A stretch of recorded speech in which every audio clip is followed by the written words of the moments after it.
Bitcoin pasa de estar pensando en una tendencia alcista a pensar en los $10.000, pero ¿la situación es realmente tan negativa como para cambiar de opinión de esta manera? Bueno, en el vídeo de hoy voy a hacer un análisis de la última hora de Bitcoin, veremos qué es lo que puede pasar en el largo plazo y analizaré la situación desde un punto de vista económico y desde un punto de vista técnico. Bueno, tal y como os he dicho, en el análisis de Bitcoin de hoy voy a hacer una reflexión económica de lo que está sucediendo y una reflexión técnica también de lo que podemos esperar. Tocaremos sobre todo el medio y largo plazo. El corto plazo en este tipo de reflexiones que no pretenden determinar si el precio mañana o pasado mañana estará más arriba o más abajo, no tiene demasiado sentido, ¿no? Lo que quiero hacer es tener en cuenta los dos puntos de vista más importantes para tener un análisis y una visión global mucho más completa. Entonces, empezando por la situación económica de lo que está sucediendo actualmente. A ver, es importante que entendáis que si bien podemos comparar diferentes situaciones, es decir, hemos visto una comparación importante de este mercado bajista que tenemos aquí con este mercado bajista que tuvimos aquí, ¿no? Durante el año 2018. Al final, las bases del comportamiento de un mercado son las mismas. Impulsos, correcciones, máximos y mínimos crecientes, decrecientes, porcentajes, duración, eso está muy bien, ¿no? Pero claro, una cosa es entender de manera contextual, de manera genérica, cómo se mueve un mercado, entender cuáles son las bases técnicas, acción del precio y demás. Y otra cosa es intentar replicar literalmente el mismo patrón en otro punto de mercado. Esto es muy complicado, básicamente porque el contexto, lo que hay detrás de las velas es totalmente diferente en un año 2022-2023 que en un año 2017, 2018, 2019, ¿vale? Entonces, hemos llegado a comparar mucho esta acción del precio de aquí, lo que estuvimos viendo en toda esta etapa de aquí, con lo que estábamos viendo en este punto de aquí. Y ya lo comentamos que era totalmente erróneo. ¿Por qué? Pues bueno, básicamente porque estamos en un contexto de mercado donde los tipos de interés se están subiendo. Yo creo que ya os habéis dado cuenta, ¿verdad? Y la acción de subir los tipos de interés os lo voy a explicar de manera muy fácil y muy sencilla. No puedes subir los tipos de interés y esperar que un mercado fructifere. ¿Por qué? Pues porque al final los tipos de interés lo que hacen es perjudicar a las personas, es darle menos poder adquisitivo a las personas, restarle en esa situación de poder adquirir pues más servicios, más productos, lo que sea, ¿no? Claro. Si tú le restas poder a las personas, lo que haces, por regla de 3, es restarle poder a las empresas, porque las empresas facturan menos por lo mismo. Entonces, en este punto, en un momento en el que las empresas facturan menos, lo que hacen es pues, intentar reducir gastos de alguna forma. Y uno de los recursos que tienen las empresas es coger y despedir a personas. Con lo cual, tú estás apretando a las personas para que no puedan o no tengan tanto poder adquisitivo. Esas personas, evidentemente, dejan de gastar como lo harían en otra situación de mercado. Las empresas se ven perjudicadas y lo que hacen es restarle aún más poder adquisitivo a las personas despidiendo, por ejemplo, ¿vale? Entonces, si la empresa gana menos, la empresa no puede subir en bolsa, hablando, ¿vale? Si la empresa no sube en bolsa, el índice tampoco sube, ¿lo entendéis? Entonces, es todo como una rueda, es muy sencillo explicado de esta forma y no pretendo dar una clase sobre esto porque ni es el momento, ni soy profesor en economía, pero es así de sencillo y simple para que lo entendamos todos, ¿vale? Si la empresa gana menos, ¿qué es lo que sucede cuando se suben los tipos de interés? La empresa no vale más en bolsa. Si la empresa no vale más en bolsa, el índice no sube. Es así de sencillo. Claro, estamos en un contexto en el que los tipos de interés van para arriba, con lo cual la empresa cada vez debería estar valiendo menos en bolsa porque cada vez gana menos, por lo que hemos explicado, ¿no? Entonces, la situación actual es totalmente distinta a la que tuvimos en este año 2018. ¿Por qué? Pues porque aquí, justamente en esta etapa de aquí, del año 2018, literalmente en la última mecha bajista del mercado bajista del año 2018, los tipos de interés dejaron de subirse. Se dejaron de subir los tipos de interés y lo que sucedió es que el mercado retomó la senda alcista. Ahora se ve difícil que el mercado pueda retomar una senda alcista, entendiendo que los tipos de interés aún se están subiendo.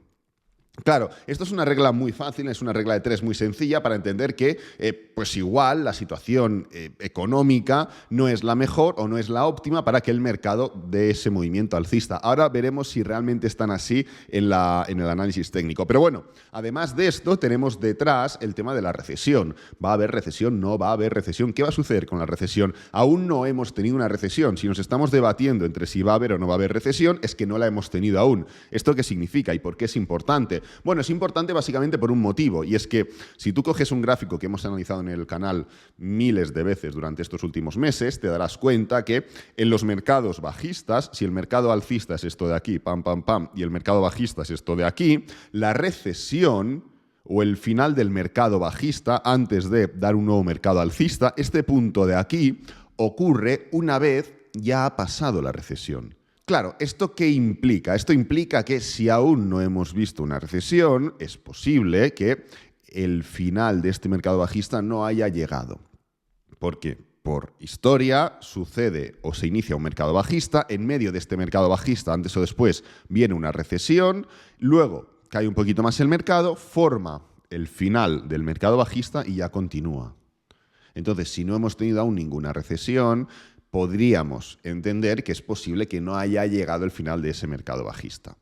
Este sería dos de los puntos. A ver, podríamos hablar de muchos puntos de foco, de muchos puntos económicos para ver un poco cuál es la situación que hay detrás de las velas, cuál es la situación que hay detrás del análisis técnico, de lo que vemos en el gráfico, pero yo creo que estos dos focos son importantes. Luego tenemos múltiples focos, la curva, tenemos también la situación entre Rusia y Ucrania, tenemos también la situación energética.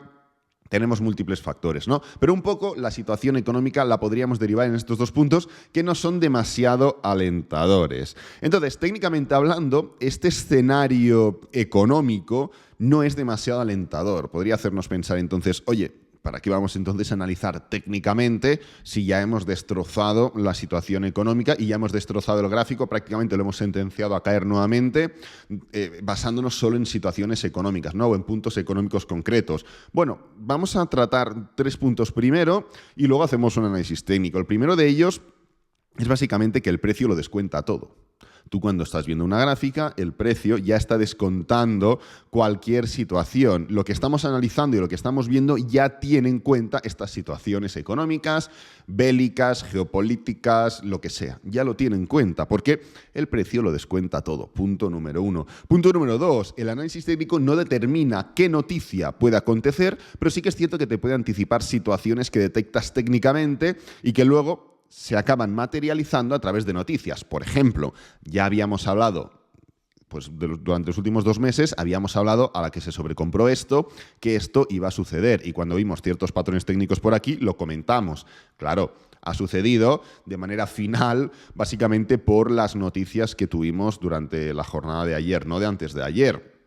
Si aquí hubieran salido noticias positivas, perdonad, aquí no, en la siguiente vela. Si aquí hubieran salido noticias positivas, el día siguiente, justo el jueves 9 de marzo, pues esto hubiera sido un escenario diferente. Pero, independientemente y sin saber qué noticias podían llegar, qué noticias no podían llegar, qué es lo que podía suceder, pues las noticias han acabado empujando lo que ya podíamos prever técnicamente hablando. Con lo cual no necesitábamos participar o conocer ninguna noticia económica para poder predecir esto de aquí, ¿vale? El tercer punto que os quiero comentar es que somos miles y miles y miles las personas que nos hemos estado ganando la vida durante años, algunos durante décadas también, a través del análisis técnico. Así que independientemente de lo que os digan, quien es tan partidista como para despreciar uno de los dos tipos de análisis, el técnico o el económico, o el fundamental, o llamadlo como queráis, realmente no es una persona sensata, ¿vale? Así que no es importante solo focalizarse en uno de los dos, está muy bien, pues bueno, que cada uno decida cuál quiere seguir, pero es cierto también que puedes tener un poco de base de cada uno de los dos, que es lo que creo que es lo ideal, para determinar el análisis. Entonces, habiendo dicho esto, vamos ahora a analizar la situación técnicamente hablando para ver qué es lo que podemos esperar en este sentido. Al final, lo que podéis comprobar es que el precio técnicamente no está tan mal. O sea, yo veo esta situación en un mercado bajista y digo, oye, independientemente de lo que suceda a partir de ahora, esto es una señal importante. Es el movimiento alcista más grande que hemos tenido de Bitcoin en todo el mercado bajista. Es la primera vez que hemos roto soportes o, en este caso, resistencias anteriores. Hasta ahora, en ningún momento habíamos roto ninguna resistencia. Es la primera vez que claramente rompemos un máximo anterior. Es la primera vez que formamos un patrón de agotamiento en todo el mercado bajista. En fin, es la primera vez que suceden muchas cosas, que rompemos la Bull Market Support Band, que es una zona de resistencia importantísima en cualquier mercado bajista. O sea, esto no es un pullback cualquiera. Esto es un pullback que, independientemente de lo que suceda luego, está marcando algo. El precio te está diciendo, oye, sí, luego igual nos vamos nuevamente, qué sé yo, a los 15.000. Vale, perfecto, pero esto de aquí ya te está diciendo cosas. Esto de aquí ya te está diciendo cosas que estamos bastante más cerca que lejos de finalizar, independientemente de lo que pase, que ahora veremos un poco cuáles son las bases, ¿no? Pero independientemente de lo que pase luego, esto tú lo tienes que tener en cuenta, porque todo lo que has visto hasta ahora eran movimientos naturales del precio para seguir cayendo, naturales del precio para seguir cayendo, hasta que hemos visto esto de aquí. Esto no es un movimiento natural del precio para seguir cayendo, independientemente, como digo, de lo que pueda suceder después. Claro, llevamos tanto tiempo hablando de esto que ahora parece hasta raro estar viéndolo, ¿no?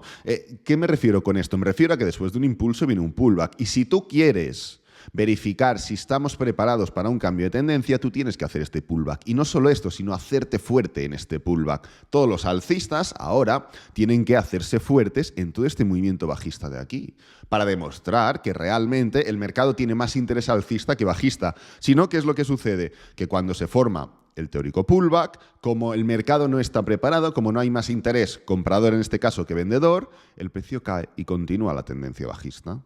Es así de sencillo. Entonces, en todo pullback, una de las importancias de ese patrón de pullback es testear ciertos niveles que anteriormente eran resistencia como soporte para decir, oye, sí, anteriormente esto era una resistencia, está muy bien, pero es que ahora es un soporte. Con lo cual ahora mando yo, que soy alcista, y ahora tengo yo el control del mercado. Entonces, es en la que estamos. Hablamos, ¿cuántas veces he dicho la frase?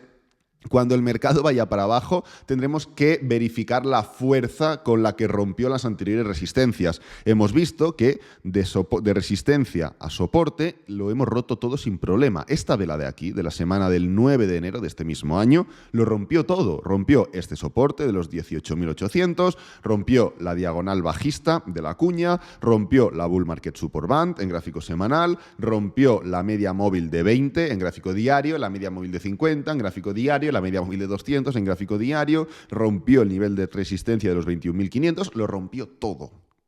¿Qué dificultad encontramos en romper resistencias? Ninguna, porque lo hicimos del tirón, pam, pam, pam, pam. Vale, pues ahora vamos a focalizarnos en la vuelta, en el pullback. ¿Hay dificultad a la hora de romper esas resistencias anteriores que ahora son soportes? Porque si no hay dificultad, evidentemente lo que pasará es que cortaremos como mantequilla, pam, y nos iremos nuevamente a los mínimos. Además, habiendo agravado esa situación semanal en la que no voy a entrar ahora nuevamente, pero este pullback que se alargó más de la cuenta o esta desaceleración tuvo una alteración en el gráfico semanal, porque hasta aquí tú lo único que veías es que el gráfico semanal, pam, se levantaba y caía, impulso y pullback. En cambio, tú aquí sí que estuviste viendo cómo el gráfico semanal desaceleraba. ¿Vale? Entonces, estamos viendo cómo, técnicamente hablando, estamos testeando como soportes anteriores niveles de resistencia. Estamos formando alteraciones importantes en una tendencia bajista y estamos muy bien posicionados. Le puedes encontrar mil historias. Se habla mucho de un patrón de hombro, cabeza, hombro. Pues sí, ¿por qué no? También lo es. Dependerá nuevamente de cómo nos hagamos de fuertes en estos niveles de aquí. Personalmente, y esto ya un poco tocando el tema del corto plazo, creo que este movimiento de aquí no ha terminado. A ver, están saliendo noticias del USDC. Tío, no puedo controlar las noticias, o sea que me dan igual, pero si todo sucede de forma más natural, más tranquila, yo creo que este movimiento ni ha terminado, este pullback alcista, ni ha terminado la caída. Quiero decir, creo que vamos a testear claramente la zona de los 19.000 sin ningún problema, pero es que es el punto en el que tenemos que focalizarnos, porque no veo demasiadas diferencias entre este movimiento que tenemos aquí, impulso, pullback claramente por dentro de la Bull Market Support Band y posible continuación, con, qué sé yo, este movimiento de aquí, por ejemplo, fijaros, impulso después de un mercado bajista, fijaros, impulso, pullback, claramente por dentro de la bull market support band, nos hacemos fuertes y para arriba. Y al revés lo mismo. ¿Cuál es la diferencia? Impulso, claro pullback, nos metemos claramente dentro de la bull market support band y continuación, y confirmamos el mercado bajista. Entonces, técnicamente hablando, no estamos viendo nada diferente. Sí que es verdad que hay miedo, sí que es verdad que hemos visto una noticia totalmente imprevista, sí que es verdad que hemos visto uno de los días más negativos de los últimos, perdón, esto es gráfico semanal, de los últimos meses. No veíamos un día así desde el colapso de FTX. Bueno, estamos viendo cosas que hacía mucho tiempo que no veíamos, pero en realidad, técnicamente hablando, estamos bien. Estamos en un punto correcto y ahora lo que tenemos que hacer es un punto totalmente esperado. Y dijimos, cuando caigamos, focalizaremos en cómo caemos, pues vamos a focalizarnos. Estamos empezando a ver, bueno, de entrada ya os he comentado un poco que creo que ni este movimiento alcista ha terminado, que cuidado, puede caer un poco más, formar un doble suelo y atacarlo con más fuerza, o puede irse directamente, o puede volatilizar un poco para luego atacarlo. Creo que atacaremos esta parte de aquí, el anterior soporte del canal, pero creo que lo haremos para venirnos más abajo. Y entonces, en esta vuelta, comprobaremos, veremos, y ya está, es muy sencillo, es únicamente analizar el cómo. Estamos viendo una desaceleración diaria, veremos cómo cierra el fin de semana, veremos cómo abre la semana que viene, pero estamos testeando también de manera, ya os digo, muy, muy, muy endeble ciertos niveles de soporte. Por eso os digo, esto de aquí no es realmente un testeo. Un testeo de la Bull Market Support Band es coger y hacer esto de aquí. Esto de aquí es un testeo, fijaros, esto es un testeo. ¡Pam! El precio la toca claramente, cierra, la siguiente no sé qué, desacelera, la siguiente para abajo. Esto es un buen testeo. Pero esto de aquí, lo que estamos viendo ahora, ya no digo de la Bull Market Support Band, que sí, que la hemos testeado bien, pero hay ciertos niveles importantes, como la media móvil de 200 diaria, como este nivel de soporte de aquí, de los 19.000 aproximadamente. Esto no lo hemos testeado, pues al precio le interesa testear, le interesa comprobar, le interesa hacerse fuerte en este punto de aquí. Entonces, creo que si no es en el corto, si no es en el muy corto plazo, es decir, en los próximos 2 días, será entre los próximos 4 o 5 días que atacaremos estos niveles de aquí. Y esto formará parte de comprobar el cómo. Tendremos que comprobar el cómo. La media móvil de 200 diaria es un nivel importantísimo, es un nivel que siempre que se rompe se testea, tarde o temprano. Esto lo comentamos también. O sea, al final, no es predecir, es coger y mirar y entender cómo se mueve el mercado. Y si tú para romper la media móvil de 200 tienes que subir mucho y sabes que el mercado se mueve a través de impulsos y correcciones, pues ¿qué es lo que viene luego? 2 más 2 son 4. Pues 2 más 2... 4, bingo, media móvil de 200. ¿Qué diferencia hay entre tocarla con una noticia, tocarla con 2 o tocarla con ninguna? No hay diferencia. No hay diferencia porque el mercado ya se ha ajustado a lo que considera la gravedad de las noticias que vimos, ¿vale? Respecto a la demanda de la fiscal general de Nueva York. Entonces, como digo, la situación económica sí que es cierto que no es demasiado alentadora, pero esto no es una sorpresa, o sea, esto ya lo sabíamos, es algo evidente que no es solo de ahora, esto es algo evidente que pues viene siendo de los últimos meses, incluso del último año y medio. Se ha agravado un poco debido a que pues bueno, se había descontado un escenario más positivo igual de lo que se esperaba y las últimas declaraciones de Jerome Powell, Christine Lagarde y demás, pues no han sentado del todo bien, pero cuidado. A raíz de esas noticias negativas no hemos visto caídas importantes. El mercado que cayó un 2%. Vale, pues la situación económica que no es positiva ni hoy, ni hace 2 meses, ni hace 10, ni hace 15, ni dentro de 5, no es buena, pero da igual, porque a través del análisis técnico tú puedes vivir, tú puedes operar, tú puedes entender. Lo hemos comentado, la acción del precio lo descuenta todo, con lo cual te da igual, porque ya representa que está aquí descontado. Entonces, entendiendo esto, y más allá de lo que pueda descontar la acción del precio, te pones a analizar qué está pasando con Bitcoin y te das cuenta que no estamos en una situación realmente negativa. Estamos en una situación privilegiada, porque primero estamos cumpliendo hitos que no se cumplen en un mercado bajista, como por ejemplo las rupturas, movimientos impulsivos, el tiempo y demás, y además el movimiento de caída nos está llevando, al menos de momento, a niveles interesantes. Cuidado, no estoy diciendo que perfecto, estamos perfectos para iniciar una tendencia alcista. Yo precisamente no soy de las personas que ha apoyado a esa tendencia alcista, porque me parece surrealista, pero sí que es cierto que dejar atrás una tendencia bajista, si técnicamente hablando se cumplen unas bases, evidentemente estoy dentro, pero porque a mí me da igual la situación económica, que la utilizo. ¿Y para qué la utilizo? Pues bueno, pues para no estar comprando como un loco en ciertos momentos de mercado. Me da igual, pero...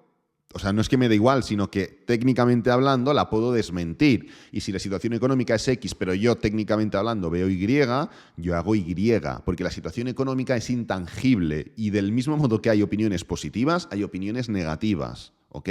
Entonces, como la situación económica es intangible, pero el análisis técnico lo puedo ver, lo puedo tocar, lo puedo palpar, lo puedo comparar, lo puedo estudiar, yo me fío antes del análisis técnico, porque además ya descuenta esa situación económica, ¿ok? Entonces nada, lo voy a dejar por aquí, espero que te haya gustado, que te haya servido, que es lo importante. Si es así, dale me gusta, suscríbete, compártelo con amigos, con la familia y nos vemos en el próximo vídeo. Adiós.